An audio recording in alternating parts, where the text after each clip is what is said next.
Hello friends, welcome to investment academy. Good morning. आज की ताज़ा खबर में आप सभी का स्वागत है।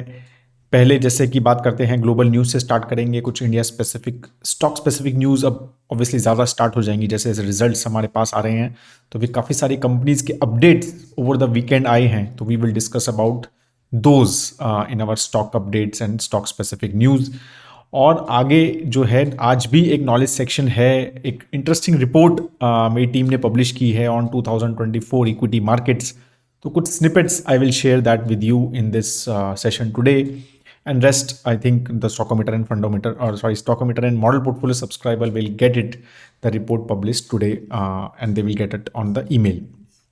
ठीक है, स्टार्ट करते हैं। सबसे पहले जैसे मैंने कहा कि ग्लोबल न्यूज़, तो यूएस मार्केट्स ओवरऑल फ्राइडे को पॉजिटिव रही, राइट। और but there have been weakness, मतलब जो एक सांता क्लॉज रैली की जो बात होती है स्टॉक्स में, स्पेशली अगर हम बात करते हैं आफ्टर 25th, तो उसको सांता क्लॉज रैली माना जाता है। बट वो इस बार वो नहीं रही, right. It failed to materialize overall, और थोड़ी मार्केट कूल ही रही, मतलब थोड़ी कूल रही इन फाइनल वीक्स, अगर हम 2024 की बात करें या even in initial of 2025, right. तो ये चीज़ें थोड़ी सी रही, बट फिर भी market, US market is still pretty good अभी भी, मतलब रिकॉर्ड हाई के आसपास ही है, और बहुत स्ट्रॉन्ग ईयर जो है यूएस मार्केट ने दिया है। वो बात करेंगे हम जब हम लास्ट नॉलेज सेक्शन में बात करेंगे, राइट। तो इस हफ्ते जो है मेजरली जो जो चीज़ें फोकस रहने वाली है, एक तो FOMC की जो मीट है यूएस की, जो दिसंबर में हुई थी, उसके मीटिंग नोट्स आते हैं, तो थोड़ा सा और एक क्लैरिटी आता है कि भाई किस तरह का डिस्कशन हुआ है इंटरेस्ट रेट कट्स की। जैसे बोला जा रहा था भाई इंटरेस्ट रेट कब, अब यूएस फेड ने कहा है कि दो ही मतलब बोले हैं नेक्स्ट ईयर में, और उसकी वजह से थोड़ा सा मार्केट एक स्लो जो रहा, ये राइट, जो सेंटा क्लॉज रैली नहीं हुई है, उसका एक बहुत बड़ा कारण ये भी है जो यूएस फेड की दिसंबर वाली मीट, राइट। तो अब यही है कि उसमें अब वो मीटिंग मिनट्स आएंगे तो थोड़ा सा उसमें और इंटरेस्टिंग डिस्कशन समझ आते हैं कि भाई क्या डिस्कशन हुआ बिटवीन वेरियस मतलब folks which are there part of that meeting.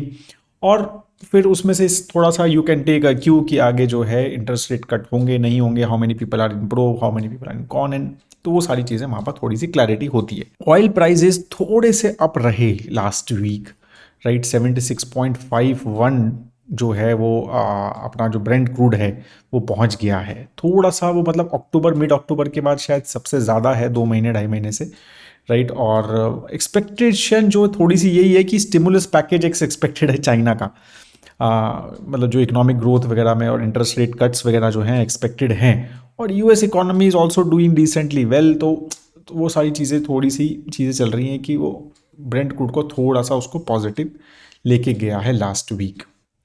कुछ और अगर हम इंडिया स्पेसिफिक मतलब जैसे सेक्टर स्पेसिफिक की बात करें, तो मैसिव सब्सिडी जो है वो बात हो रही है गवर्नमेंट की इन ईवी इंफ्रास्ट्रक्चर स्पेस नाउ। तो government is focusing more on now infrastructure space, तो उनको लग रहा है कि भाई इंफ्रास्ट्रक्चर जब तक नहीं होगा, ईवी जो है उस पर ज़्यादा फोकस नहीं होगा।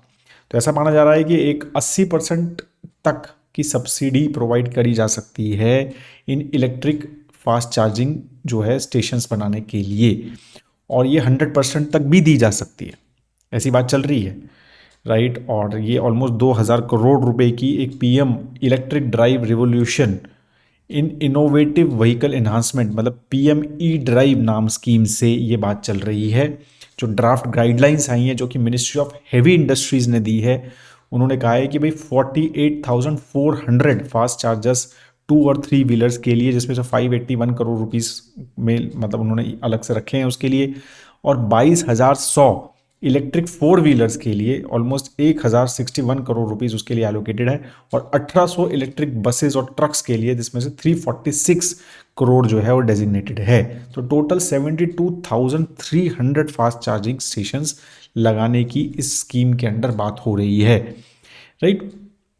और ये है कि ये 30% जो सब्सिडी है ये खुद ये मतलब जो ये मिनिस्ट्री है ये देगी, और 40% जो है इनिशियली मिलेगी, और 40% जो है एक बार फास्ट चार्जिंग स्टेशन डिप्लॉयमेंट के बाद मिलेगी, और फिर कमर्शियल ऑपरेशन पे बाकी जो है सब्सिडी मिलेगी। और उन्होंने सिटीज़ भी प्रायोरिटाइज किए हैं, राइट, जो जिस हिसाब से ईवी गाड़ियाँ या फिर 2 व्हीलर बिक रहे हैं, तो सबसे ज़्यादा उन्होंने बताया कि दिल्ली में 15%, ऑलमोस्ट 14.6% ईवी फोर व्हीलर्स का शेयर है करंटली दिल्ली का इंडिया में। बेंगलोर में अराउंड 12% है, मुंबई 9.5, हैदराबाद 7.4 और पुणे 5.2%। तो ये जो सिटीज़ हैं ये मेजरली फोकस रहेंगे, और बाकी 40 सिटी का इस तरह से नाम उन्होंने दिया है। दूसरी जो मिनिस्ट्री ऑफ इलेक्ट्रॉनिक्स है, जिसको माइटी किया कहा जाता है, उन्होंने $500 बिलियन का इलेक्ट्रॉनिक प्रोडक्शन का टारगेट रखा है 2030 तक, राइट। तो ये भी, और पीएलआई स्कीम में भी उन्होंने, मतलब फाइनल स्टेजेस पे चल रहा है एक और इलेक्ट्रॉनिक कंपोनेंट की पीएलआई स्कीम में, राइट। ऑलमोस्ट 40,000 करोड़ रुपए की ये स्कीम जो है ये लॉन्च करने की बात चल रही है। और इसमें यही है कि मतलब उन्होंने यही कहा है कि भाई हमारा जो मोबाइल फ़ोन का जो प्रोडक्शन है उसमें जो ग्रोथ रही है बहुत अच्छी रही है, राइट। और अभी ऑलमोस्ट $57 बिलियन का मोबाइल प्रोडक्शन हो रहा है इंडिया में, जो कि 12% है ग्लोबल मोबाइल प्रोडक्शन के, 12%, which is decently good, right. और इसमें बात हो रही है कि ये 16 to 17% लेके जाने की बात है बाय 2030। तो $120 बिलियन का मोबाइल प्रोडक्शन होना चाहिए इंडिया का बाय 2020, ये बात उन्होंने बोली है। तो 500 में से 120 तो मोबाइल से ही आया है, राइट। लेकिन बाकी चीज़ें भी उनको अब इम्प्रूव करनी है। बाकी अगर हम ओवरऑल बात करें ना, तो $11 ट्रिलियन का प्रोडक्शन वैल्यू है ग्लोबल इलेक्ट्रॉनिक्स में, और इंडिया 1% से जितना शेयर भी नहीं है हमारा, 1% भी नहीं है हमारा शेयर, राइट। तो यही चीज़ है कि बाकी चीज़ों पे भी अब mobile has been a success story, but बाकी पे भी फोकस करने की बात जो है यहाँ पर हो रही है। तो मतलब इन्होंने कुछ नंबर्स भी दिए हैं कि करंटली जो एक्सपोर्ट वाइज, राइट, अगर हम बात करें इलेक्ट्रॉनिक्स में, तो चाइना हमसे 37 टाइम्स ज़्यादा वैल्यू टर्म्स में एक्सपोर्ट करता है, वियतनाम 5.4 टाइम्स ज़्यादा करता है, मलेशिया जैसा कंट्री 4.3 टाइम्स ज़्यादा करता है, मैक्सिको हमसे 3.4 टाइम्स ज़्यादा इलेक्ट्रॉनिक्स एक्सपोर्ट करता है। तो काफ़ी एक लॉन्ग जर्नी है, राइट। लेकिन एक स्टीप टारगेट जो है अभी मिनिस्ट्री ने लिया है, और स्ट्रॉन्ग उसके ऊपर पीएलआई स्कीम लॉन्च करने की बात हो रही है। तो let's see how it goes. Mutual funds की भी ओवरऑल 2024 की थोड़ी बहुत रिपोर्ट्स आने लग गई हैं, अभी more details I am sure next week तक आ जाएंगे। बट ओवरऑल ये बात हो रही है कि ओवरऑल 2024 में 4.4 लाख करोड़ रुपीस जो है म्यूचुअल फंड्स में इन्वेस्ट हुए हैं, इक्विटी बाइंग हुई है, मतलब सिर्फ इक्विटी की बात हो रही है ये, ठीक है। तो 4.4 लाख करोड़, और ये जो नंबर है ये लास्ट ईयर 1.7 लाख था, उससे पहले 1.9 था। तो ये 1.9 के बाद कभी मतलब सबसे ज़्यादा 1.9 रहा है 2022 में, और अब ये 4.4 पे सीधा जंप हुआ है, और majorly because of SIP flows बहुत ज़बरदस्त हैं। 25,000 करोड़ प्लस एसआईपी फ्लोज हैं। मेरा एसेट की एक स्टेटमेंट के हिसाब से जो ये डीआईएस की जो बाइंग हुई है ना ओवरऑल, उसमें से 80% जो है वो म्यूचुअल फंड्स ने कंट्रीब्यूट किया है, ठीक है। तो वो काफ़ी इंटरेस्टिंग नंबर्स हैं ये। अब कुछ स्टॉक स्पेसिफिक, जैसे मैंने बोला कि बहुत सारे अपडेट्स, जैसे स्टाल मतलब जैसे ही नया क्वार्टर शुरू होता है, काफ़ी सारे बैंक्स और कुछ एफएमसीजी कंपनीज अपने अपडेट्स देती हैं, वॉल्यूम अपडेट्स, कि भाई ये नंबर्स हैं हमारे, ताकि एक बहुत बड़ा सरप्राइज कुछ ना मिले मार्केट को। थोड़ा सा उनको एक जोर का झटका अगर देना है, या जो भी अच्छा झटका भी देना है, तो थोड़ा आराम से दिया जाए। तो इसीलिए वो कुछ नंबर स्टार्ट आ जाते हैं, आने स्टार्ट हो जाते हैं, स्पेशली बैंकिंग इंडस्ट्री के आते हैं। तो एचडीएफसी बैंक का नंबर्स आए, तो सिर्फ ग्रोथ जो एडवांसेस में, लोन में जो ग्रोथ हुई वो सिर्फ 3% हुई है, लेकिन डिपॉजिट्स 15.8% जो है वो बढ़े हैं, और इसमें से टाइम डिपॉजिट 22% बढ़े हैं, कासा डिपॉजिट ज़्यादा नहीं बढ़े हैं, राइट, 4.4% ही बढ़े हैं। मेजरली टाइम डिपॉजिट मतलब एफडीज वगैरह जो हैं वो ज़्यादा बढ़ी हैं। एसेट अंडर मैनेजमेंट 7.6% से बढ़ा है। जो मेन जो पॉजिटिव चीज़ है वो यही है, लोन टू डिपॉजिट रेशियो वो 100% से कम हो गया है, और ये पहली बार हुआ है जब से उन्होंने मर्ज किया है एचडीएफसी लिमिटेड के साथ, और यही इनका टारगेट भी था, राइट। इन्होंने बार बार अपनी जो गाइडेंस है यही बात कर रहे हैं कि भाई हमें एलडीआर जो बोला जाता है, लोन टू डिपॉजिट रेशियो, हमें कम करना है, क्योंकि वो बहुत ज़्यादा है, राइट। और वो 111 पहुँच गया था अगर हम Q3 की बात करें लास्ट ईयर के, राइट। और ये अब जो है वो 100 से कम आ गया है, 99.2। अभी जो लेटेस्ट नंबर दिसंबर के हिसाब से, इनके अपडेट्स के हिसाब से 99.2% जो है वो हो गया है। तो यही है कि अब जो अगर हम पहले बात करें तो 87% था शायद प्री मर्जर लेवल पे एचडीएफसी बैंक, तो उसी पे मेरे को लगता है कि दे हैव दिस फोकस कि भाई जैसे जैसे हमारा एक बार डिपॉजिट ग्रोथ इतना फास्ट हो जाए कि वो मतलब ये एलडीआर जो है वो 90 नीचे आ जाएगा तो आई एम श्योर जो है वो एडवांसेस पे भी ग्रोथ जो है फोकस ज़्यादा होगा। मुझे ऐसा लगता है जिस तरह की गाइडेंस आ रही है वो यही है कि एडवांसेस पे फोकस नहीं है, डिपॉजिट पे ही अभी कंप्लीटली बैंक का फोकस है। बजाज फाइनेंस का भी नंबर्स आए, मतलब अपडेट्स आया, तो एसेट अंडर मैनेजमेंट जो है 28% से ग्रो हुआ, डिपॉजिट बुक उनका 19% से ग्रो हुआ और लोन बुक जो है वो 22% से उनका ग्रोथ हुआ है। कस्टमर फ्रेंचाइजी काफ़ी स्ट्रांग बढ़ा है, ऑलमोस्ट 1.7 करोड़ कस्टमर एक साल में उन्होंने ऐड किए हैं, 97 मिलियन कस्टमर जो हैं ओवरऑल उनके हो गए हैं। और नाइका का भी रिजल्ट आया, नाइका अभी हमारी मतलब हमने पोर्टफोलियो में भी recently we have discussed about it and added as well, right. तो उनका भी नंबर अच्छा, मतलब अगेन एग्जैक्ट नंबर नहीं दिया अपडेट में, उन्होंने कहा है कि हमारा जो ग्रोथ है, नेट ग्रोथ इन रेवेन्यू, वो मिड 20s में है, राइट। तो हायर देन मिड 20s, तो मतलब 25% से प्लस जो है एक्सपेक्टेड है कि नेट रेवेन्यू बढ़ा है, राइट। और जीएमवी उन्होंने बोला है फॉर ब्यूटी वर्टिकल, जो उनका मेन कोर वर्टिकल है, वो बिलो 30s है, लो 30s, ठीक है। तो 30% प्लस है मतलब जीएमवी का ग्रोथ। EB2 भी काफ़ी अच्छे से ग्रो हुआ है। फैशन वर्टिकल उन्होंने कहा है कि भाई 20% का ही हमारा ग्रोथ है और ऑनलाइन फैशन जो है वो डिमांड जो है वो कंटिन्यूज टू बी सबड्यूड, ठीक है। लेकिन उनका एक स्ट्रॉन्ग आगे का फोकस है कि ये होगा। बाकी बैंक्स के भी काफ़ी सारे नंबर्स आए हैं, तो मैं कुछ कुछ चीज़ें बता देता हूँ। जैसे IDFC फर्स्ट बैंक, उनका डिपॉजिट ग्रोथ 28.8% बढ़ा है और एडवांसेस लोन ग्रोथ 21.9%, दोनों स्ट्रॉन्ग है। Deposit is higher than advances which is a good thing. UCO bank, UCO bank, right, 7.3% से ही डिपॉजिट ग्रोथ सिर्फ, लेकिन advances 18.8। Yes bank 14.6% deposit, advances 12.6, right. Bank of Baroda 9.2% का ही डिपॉजिट ग्रोथ है और एडवांसेज 11.8, राइट। तो ये सब नंबर्स देख के मतलब उस हिसाब से IDFC first was one of the very very good numbers, और deposit growth wise HDFC bank के डिपॉजिट ग्रोथ काफ़ी अच्छे रहे। इक्विटास स्मॉल फाइनेंस बैंक के भी कुछ नंबर्स आए हैं, तो उनके भी डिपॉजिट ग्रोथ 25.7% से इक्विटास की ग्रोथ हुई है, राइट। और एडवांसेस 14% के आसपास। और उज्जीवन के भी नंबर्स आए हैं, तो उन्होंने बोला है कि डिपॉजिट ग्रोथ 16% से, राइट। और ओवरऑल उनकी जो लोन बुक है वो 10% से बढ़ी है, राइट। तो नंबर्स अगर आप देख रहे हैं तो इस हिसाब से IDFC फर्स्ट अभी तक के सबसे अच्छे नंबर्स हैं।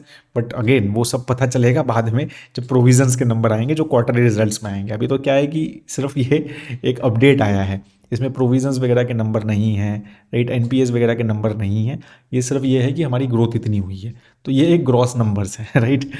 तो ये सारा जो गेम होता है वो बैंकिंग में आता है जब प्रोविजंस पता चलते हैं।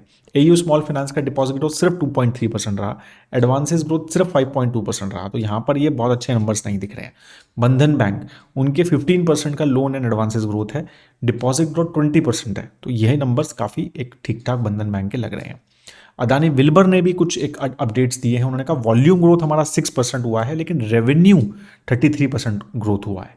और अदानी जो है now is are exiting Adani Wilmar now, right. तो अभी विल्मर के हाथ में ही रहने वाला है, Wilmar will be the main promoter of the company, right. और तो overall that has been good. South India में उन्होंने कहा है कि हमारा ग्रोथ काफ़ी अच्छा रहा है, वॉल्यूम ग्रोथ 15% रहा है, राइट। और food and FMCG revenue, edible oil जो है उसका वॉल्यूम ग्रोथ 4% है, लेकिन जो फूड और FMCG जो बाकी बिजनेस है उसमें 24% का वॉल्यूम ग्रोथ है। और नंबर्स अडानी विल्मर के consistently as compared to other FMCGs काफ़ी अच्छे आ रहे हैं।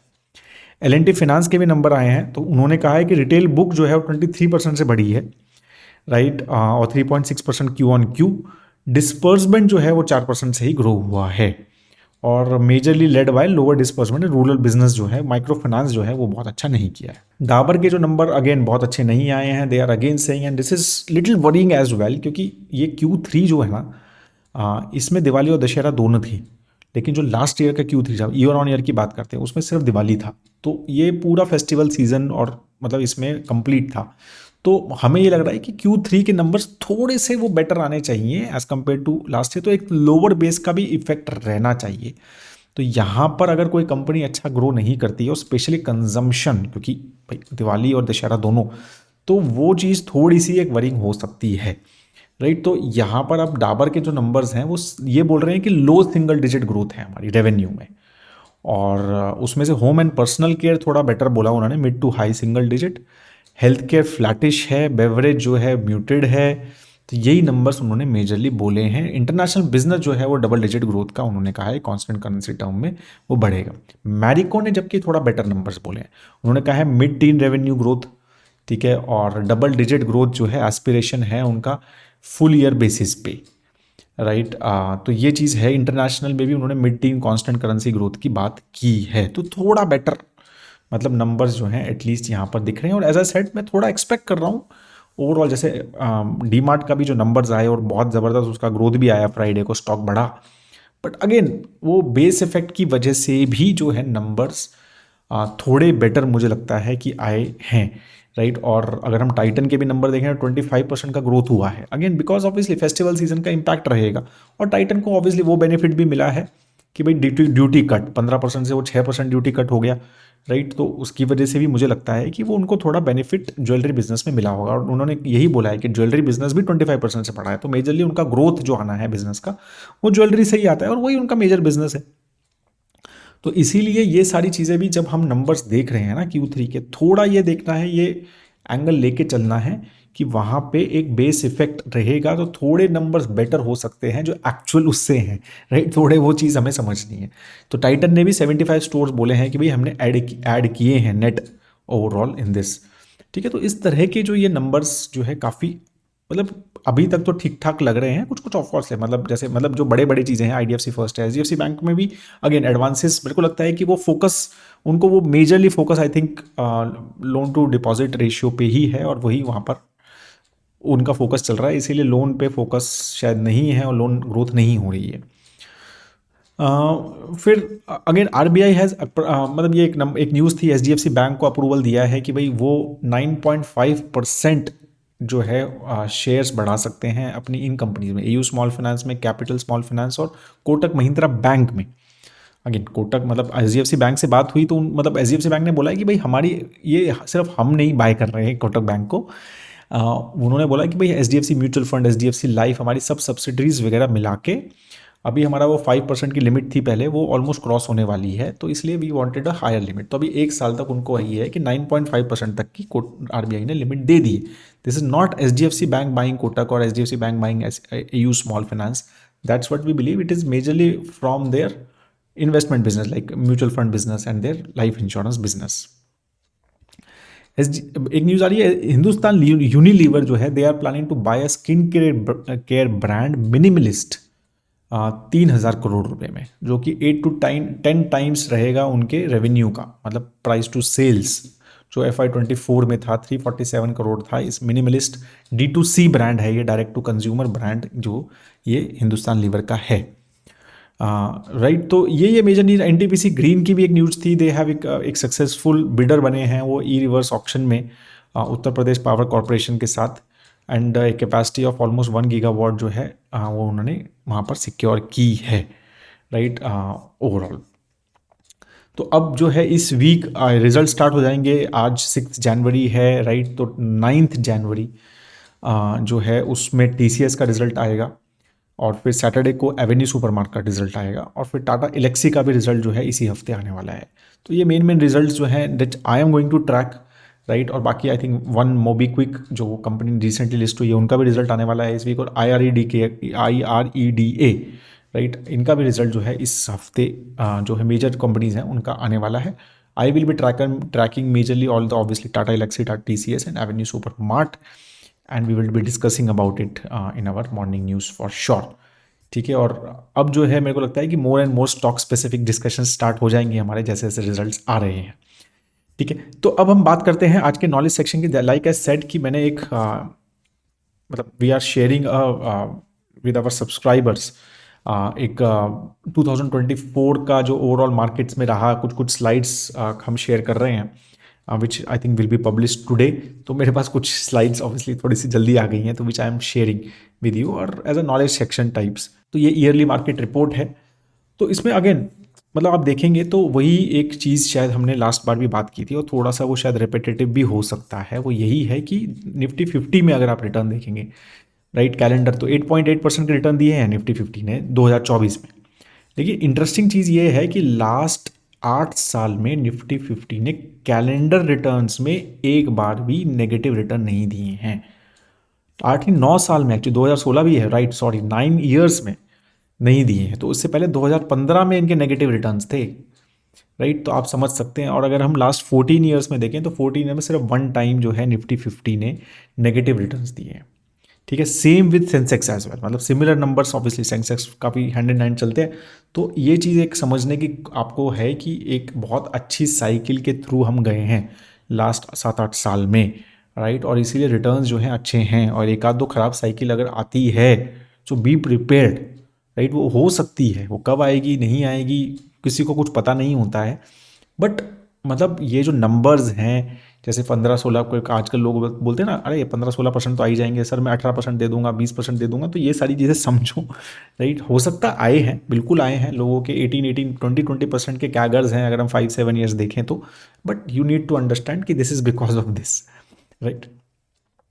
फिर इसी तरह आप देखेंगे तो 2024 में लास्ट 3 महीने में रिजल्ट, मतलब नंबर्स अच्छे नहीं हैं और लगातार 3 महीने से नेगेटिव रिटर्न्स निफ्टी 50 के रहे हैं। अक्टूबर, नवंबर, दिसंबर, 3 लगातार महीने।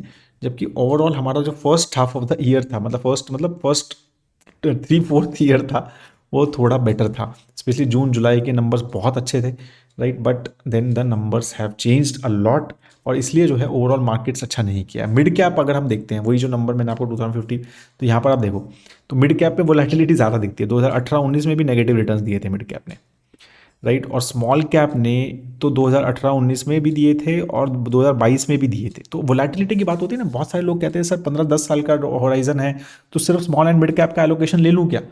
अरे ले सकते हो, बट आप वोलेटिलिटी कर पाओगे क्या ये? अब स्मॉल कैप में देखो आप, 2008 में नेगेटिव, फिर 2011 में नेगेटिव, फिर 2013 में नेगेटिव, फिर 2016 में नेगेटिव, फिर 2018, 19, 22, ये वोलेटिलिटी मैंने, और हमने वही देखा निफ्टी 50, तो 9 साल से एक भी नेगेटिव रिटर्न्स नहीं है। और यहाँ पे अगर हम देखते हैं 9 साल में, तो 9 साल में 4 नेगेटिव रिटर्न्स हैं, राइट। 2016, 2018, 19 और 22। तो आप वोलेटिलिटी को समझ रहे हो ना, ये चीज़। अब ये चीज़ में ना, जब हम नेगेटिव, अब जब 64% रिटर्न देख रहे हैं, 25% रिटर्न देख रहे हैं, तो आपको लगता है ये स्मॉल कैप ही लगते हैं, बढ़िया है ये, क्यों हम मतलब लेते हैं। लेकिन जब ये 2-3 साल आएंगे ना, जैसे 2018-19, ये 2 साल एक बार निकल गए ना एक साथ, तो आपको लगेगा निफ्टी 50 अच्छा है, राइट। तो सबकी रिस्क प्रोफाइल चेंज हो जाती है तब, ठीक है। तो ये चीज़ें हमको समझनी बहुत ज़रूरी है। तो ये नंबर जो है ना, इसको थोड़ा सा इस तरह से एनालाइज किया करो कि हम इसमें होते तो क्या होता। अब थोड़ा सा सेक्टर्स की बात अगर हम करते हैं तो देखो आप, मीडिया सेक्टर ही 2024 में मतलब नेगेटिव रहा है, और वो भी मेजरली मेरे ख्याल से जी एंटरटेनमेंट की वजह से रहा है, क्योंकि उसका बहुत बड़ा वेटेज है इसमें निफ्टी मीडिया में, राइट। प्राइवेट बैंक देखो, कोई रिटर्न नहीं है, 0%। एफएमसीजी बेकार सेक्टर, कुछ नहीं किया है इसने। जो अच्छे सेक्टर किया है हेल्थ केयर, रियलिटी, फार्मा और कंज्यूमर ड्यूरेबल, राइट, और डिजिटल। तो ये सेक्टर्स ने काफ़ी अच्छा सेक्टर किया है। ऑटो भी ठीक ठाक किया है, राइट। तो ये सेक्टर्स अभी भी हमारे प्राइवेट बैंक, एफएमसीजी ने अच्छा सेक्टर, बड़े सेक्टर सही हैं, राइट। तो they have not done well in, और यही मेजर कल्प्रिट हैं, राइट, निफ्टी 50 को नीचे करने के भी, राइट। तो बेस्ट परफॉर्मिंग स्टॉक कौन सा था निफ्टी 50 का 2024 में? तो वो था ट्रेंड, ठीक है, 133% रिटर्न दिए हैं। M N M 73% return, BEL defence, M N M auto, Trent retail, Airtel 54% return, right. Sun Pharma 50% return almost. तो ये सब ने बेस्ट, मतलब 4-5 अगर टॉप स्टॉक्स हैं तो Trent, MNM, BEL, Airtel and Sun Pharma are the best. सबके और 50% प्लस रिटर्न दिए हैं इन्होंने। सबसे खराब इंडस इंड ने दिए हैं, एशियन पेंट्स ने दिए हैं, Nestle, Tata consumer has been one of the worst, HUL. तो अगेन सब वेरी वेरी गुड कंपनीज। अगर हम बात करें तो कंसिस्टेंट कंपाउंडर्स की जब बात करते हैं, राइट, या फिर मतलब क्वालिटी कंपनीज की बात करते हैं, तो Asian paints, Nestle, Tata consumer, HUL, Titan, तो मतलब ये आते ही हैं, राइट। या ब्रिटानिया, जो नंबर देखेंगे आप यहाँ पर नेगेटिव में, कोटक महिंद्रा, राइट। तो ये सब नंबर्स, ठीक है, या बजाज फिनेंस, बजाज फिनसर्व, तो ये सभी नेगेटिव रहे हैं, राइट। तो यही है, quality theme is not working, right. तो यही है, ग्रोथ पे फोकस है, और ग्रोथ जो नंबर्स दे रहा है, ट्रेंड दे रहा है, बीईएल दे रहा है, एयरटेल दे रहा है, तो वही जो है स्टॉक्स अच्छा कर रहे हैं। एफ आई डी आईज़ का तो हमें पता ही है कि काफ़ी ज़्यादा डी आई एफ आई की सेलिंग चल रही है। तो ओवरऑल साल में 3 लाख करोड़ का जो है एफआईआईज ने सामान बेचा है सेकेंडरी मार्केट में, बट प्राइमरी मार्केट में ऑलमोस्ट उतना खरीदा भी, एक्चुअली उससे ज़्यादा खरीदा है। ये भी चीज़ समझनी है, राइट। हमें लग रहा है एफआईआईज हमारा बहुत सामान बेच रहे हैं और कुछ जा रहे हैं, नहीं। एफआईआईज प्राइमरी मार्केट मतलब आईपीओज और क्यूआईपीज वगैरह में बहुत पार्टिसिपेट कर रहे हैं और वहाँ पर बहुत बाइंग कर रहे हैं। तो ये चीज़ भी समझनी है। तो they are just shifting their type of investment. तो वो भी चीज़ें समझो आप। 3 लाख करोड़ गए हैं और डीआईएस ने 5.26 लाख करोड़ डाले हैं, ठीक है। तो वही जो हम बात कर रहे थे ना म्यूचुअल फंड्स की, राइट। तो वो चीज़ यहाँ पर हो रही है। पी रेशियो की बात करें तो ओवरऑल अभी 21.76 पी है। और ये चीज़ आप देखेंगे तो मतलब एक डिसेंट लेवल पे है। ऐसा नहीं है कि हम ऑफ कोर्स पी बढ़ रहा है, ओवरऑल ग्रोथ पी की बढ़ रही है majorly because of the sector. मतलब जो कंपनीज आ रही हैं, अब बहुत सारे पीएसयूज और ये सब कंपनीज के भी पी री रेटिंग हो रही है। और जो काफ़ी सारी कंपनीज बाहर निकल रही हैं, वो छोटी छोटी कंपनीज, मतलब इस तरह की कंपनीज बाहर निकल रही हैं इनका पी ज़्यादा नहीं है। तो वो सब चीज़ों की वजह से ये एक थोड़ा बहुत एक्सपेक्टेड है कि पी जो है वो थोड़ा बहुत री रेट ओवरऑल निफ्टी का भी होता है, राइट। और तो 21.76 पे है अभी। और अगर हम मंथ इस साल के हिसाब से देखें तो हमने इस साल स्टार्ट किया था कुछ 23 पे, 24.3 तक पहुंच गए थे हम 30 सितंबर में, राइट। पी हाईएस्ट 24.38 टच हुआ है, अभी 21.79 है, 20.8 भी देखा है 31 मई को। अगेन अर्निंग की वजह से, अर्निंग ग्रोथ हुई होगी ना, तो अब अर्निंग ग्रोथ थोड़ी स्लो हो गई है और मार्केट भी गिर गया है, तो वो 21.79 पे आ गया है। तो ये दोनों चीज़ें हमको समझनी है। तो पी इज अर्निंग की भी देखनी पड़ती है और प्राइस भी देखना पड़ता है। So that is all I had in this report. But again ये बहुत सारे और भी चीज़ें हैं इस रिपोर्ट में which you can definitely see on our, if you are a model portfolio stockometer subscribe नहीं है तो प्लीज़ ज़रूर चेक कीजिए हमारा वेबसाइट investindia.in।